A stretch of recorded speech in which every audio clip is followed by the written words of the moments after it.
Why hello there. Seeing that you've made your way to this video, that implies you're a fan of witchy things, and, why not, a believer. I myself come from a culture where witchcraft, witches, curses and potions are very much a daily occurrence, even though I used to live in a country with one of the fastest internet speeds in the world.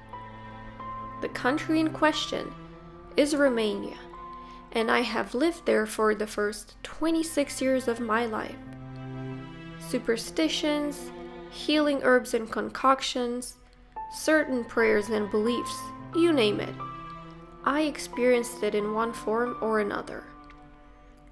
But what I'm here to talk about is not the fact that I used to wear a red ribbon on my wrist, otherwise I could be getting the evil eye, or that one year, on St. John the Baptist holiday, I put a branch of basil under my pillow in order to dream about my future husband.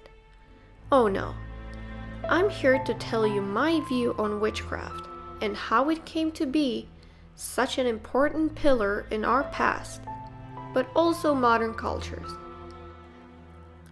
In the next series of videos, I'm going to present some of my favorite parts of the occult, mysteries, and history, all while I'm sculpting something that is inspired by all the stories, books, and movies I've read and seen. I hope you'll enjoy it, and let me know if you liked it. If you're interested in hearing more stories and weird Romanian traditions and superstitions, let me know in the comments and I'll make a video about it all. Now let's dive in, shall we? While perhaps the most widely spread portrait of a witch might evoke images of hook-nosed women, the very sordid affair that's the history of witches tells us that their origins are far less sinister. In fact, those whom we consider to be witches have often been healers, and some still are, to this day, learning and studying centuries-old recipes and traditions. In the earliest ages of human civilization, witches were the women who served the goddesses, and therefore were revered throughout their communities. Centuries later, the fear of witches arrived in Europe. In the 1300s, when the plague killed 1 in 3 people, it also brought with it hysteria. Amid the panic, many blamed their misfortunes on the devil himself and his supposed worshippers. At this point, the Catholic Church's Inquisition expanded its efforts to find, and most importantly, punish the non-Catholic causes of the mass deaths, including devil-doting witches. These women were believed to worship in large nocturnal assemblies where various illicit acts were performed, such as promiscuous ills, dancing in the nude, and a gory feasting on the flesh of human infants. At the climax of this rite, people believed that the devil himself would appear and participate in a carnal ritual with all of the attendees.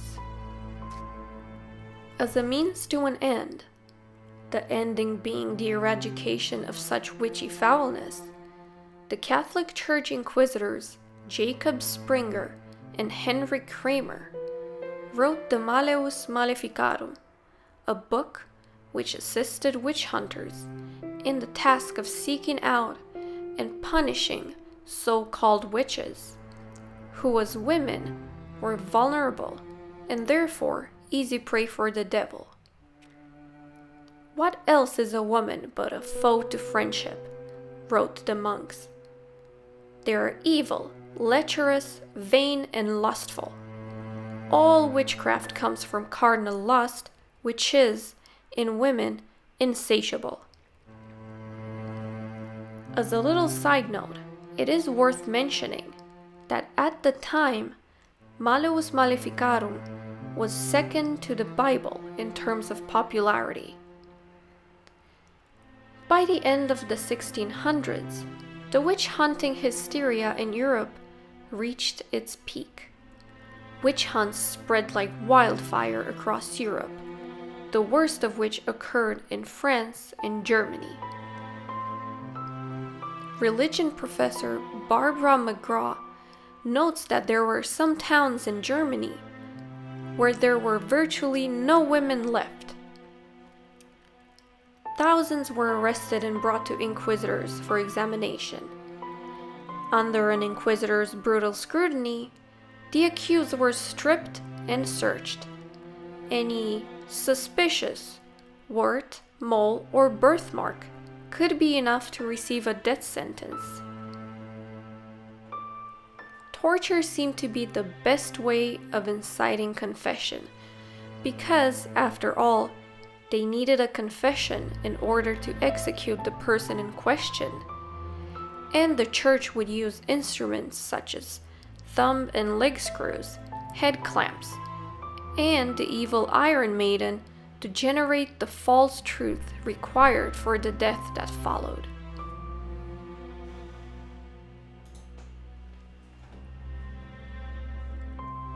When all of this ended, at approximately the beginning of the 18th century, an estimated 60,000 people in Europe had been killed as witches.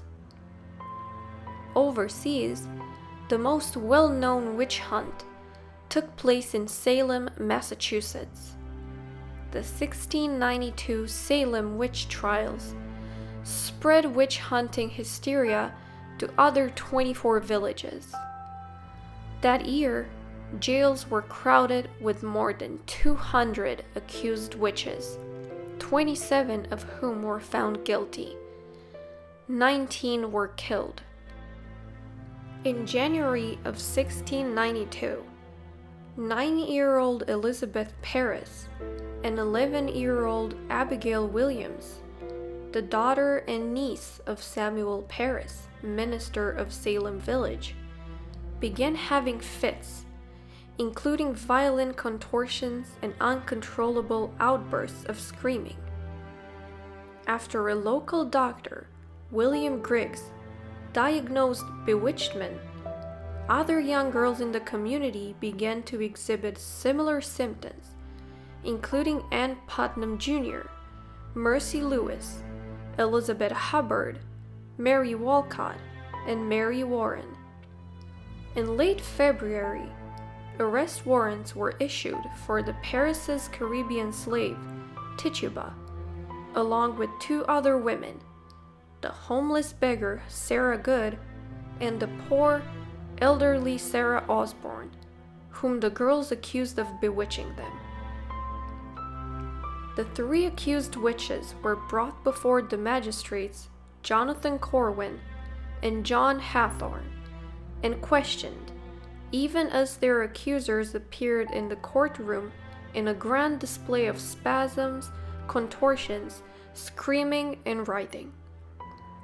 Though Good and Osborne denied their guilt, Tituba confessed.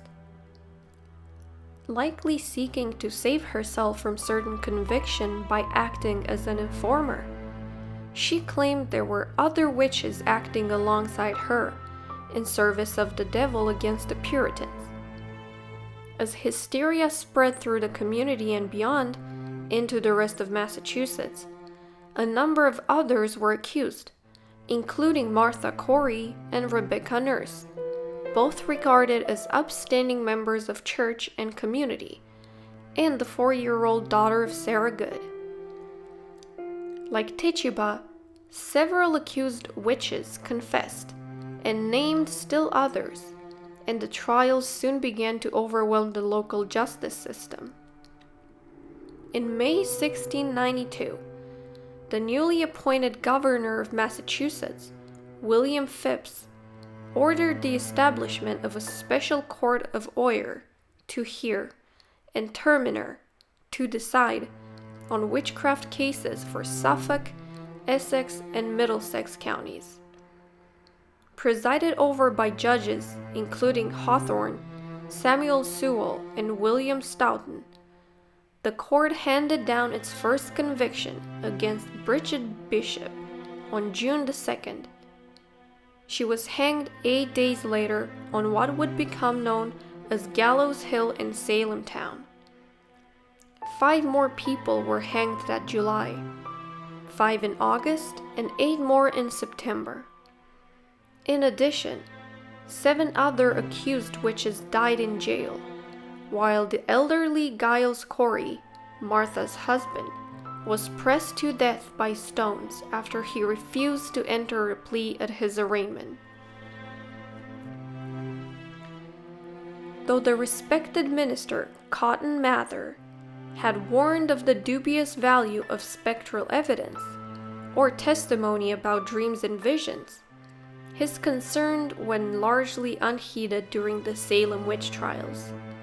Increase Mather, president of Harvard College and Cotton's father, later joins his son in urging that the standards of evidence for witchcraft must be equal for any other crime, concluding that it would be better that 10 suspected witches may escape than 1 innocent person be condemned.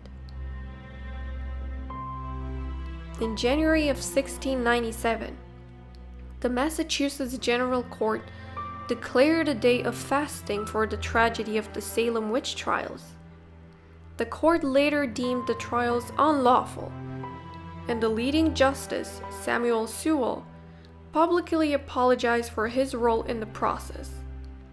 The damage to the community lingered, however, even after Massachusetts colony passed legislation restoring the good names of the condemned and providing financial restitution to their heirs in 1711.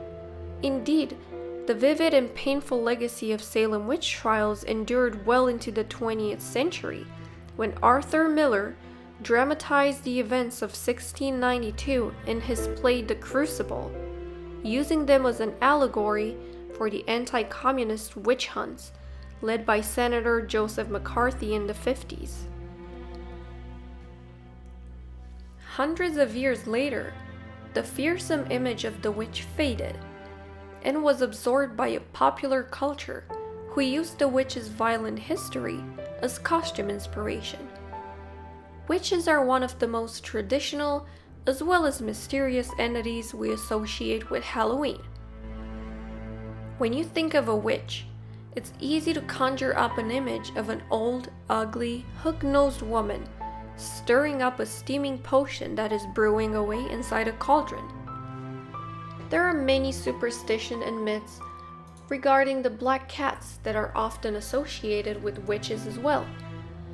Many legends told that black cats were spirits of witches recreated in animal form. Other stories professed that black cats were just helpers of witches and assisted them in carrying out their black magic, and were considered their supernatural counterparts. Of course, most of these stories have little truth to them, and mostly consist of mythological legends that have been told and retold by very superstitious people, who then pass them on for generations. As far as the original hideous image of witches that we started this tale with, the cackling, old, ugly, hooked-nosed lady stirring her cauldron, well, it's likely that she never really existed, except in the vivid imaginations of storytellers. Witches were often retold as being old and ugly beings, because evil was considered to be ugly. Thus, it made the story that much better to portray the witch in this way. The cauldron that we associate with witches obviously stems from the large pot that potions and poultices were made in by the early healers to aid both the sick and afflicted. With all of this being said, what is your opinion on the modern witch? In my next video, I will talk more in depth about the way they are being portrayed in the 21st century and the way they evolved to be such a huge part of society, even when we don't realize it.